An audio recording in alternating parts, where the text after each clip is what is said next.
uso de la palabra el diputado por la provincia de Buenos Aires, Leopoldo Moró. Gracias, presidente. Presidente, yo no le voy a hacer cargo a usted, pero quiero recordar a la Cámara que el reglamento impone que los diputados no podemos leer los discursos completamente.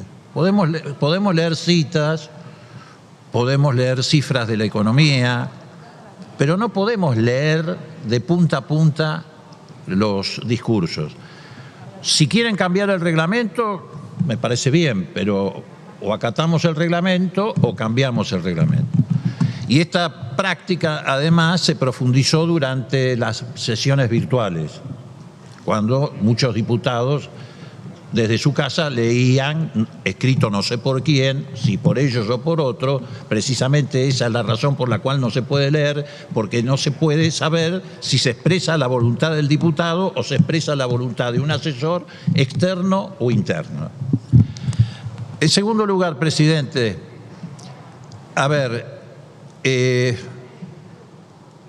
separar este presupuesto, precisamente presupuesto, del contexto en el que estamos viviendo los argentinos hace ya un tiempo largo, me parece que sí, ese es un signo de irresponsabilidad. Separarlo, como ya dijo Goyán, de la pandemia es un signo de irresponsabilidad. Pero además hay algo que a mí me llamó mucho la atención en el debate, que lo seguí desde este recinto o desde mi despacho. Nadie hizo alusión a un factor determinante de la situación en la que estamos hoy en esta coyuntura, que es la fuga de capitales. Y me parece que eso también hay que traerlo al debate. ¿Por qué? Bueno, porque hay sectores que hacen mucho hincapié, por ejemplo, en el problema que significa para el país el desequilibrio fiscal. Aquellos que, por ejemplo, atacan a la casta política. Pero no hacen hincapié en lo que significa la fuga de capitales. En estos últimos tiempos hemos sabido de manera oficial, presidente, por ejemplo, que los sectores más privilegiados de la Argentina tienen activos externos que equivalen a 8 veces la deuda que el gobierno anterior comprometió con el Fondo Monetario Internacional. Parece algo exagerado, pero después además nos enteramos de que esos argentinos tienen un 10% de los dólares billetes que circulan en el mundo, algo que también pareció exageradísimo. Hasta que nos enteramos con los Panama Papers primero y con la segunda versión de los Panama Papers, que 2.612 argentinos eran beneficiarios finales de cuentas offshore en guaridas fiscales. 2.612 argentinos, que ubicados en el rating mundial tenían el privilegio de estar en el tercer lugar, debajo de rusos y de británicos. Pero somos a su vez el país que está más o menos en la mitad de la tabla en cuanto al tamaño del PBI, en el número 70. Entonces, ¿cómo se concilia eso? ¿Cómo es posible que un país que está ubicado en el número 70 de la tabla a la vez esté ubicado entre los primeros 3 países del mundo que tiene beneficiarios finales de cuentas offshore? Eso se explica por un gran saqueo. ¿Y saqueo de quién? Saqueo de los grupos privilegiados que fueron alimentados consecutivamente por los procesos internos, por los procesos de deuda externa.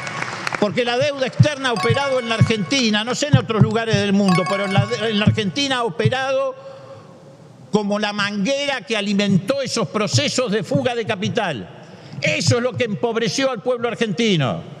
Y esa fuga de capital fue protegida en este Parlamento, que hoy algunos se rajan las vestiduras por el tema de un presupuesto que aparece como improvisado.